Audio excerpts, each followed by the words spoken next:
այսօր շատ հետաքրքիր նյութ մենք տեսանք CNN-ում, որը տարբեր ինչ-որ մեկնաբանում են տարբեր պաշտոնյաները ոչ բաց նախորդ տարում, որ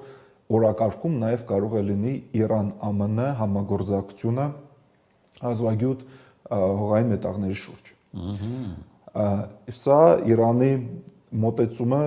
փոխում է։ Մենք ցույց ենք տալիս, նկատելով Իրանը ցույց տալիս, թե ինչ կարող են շահել Միացյալ Նահանգները, որովհետև Իրանին կարևոր է տարանջատել Իսրայելի մոտեցումը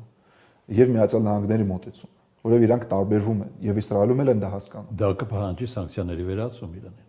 Այո, դա կարող է լինի սահմանափակ ինչ-որ ֆորմատ,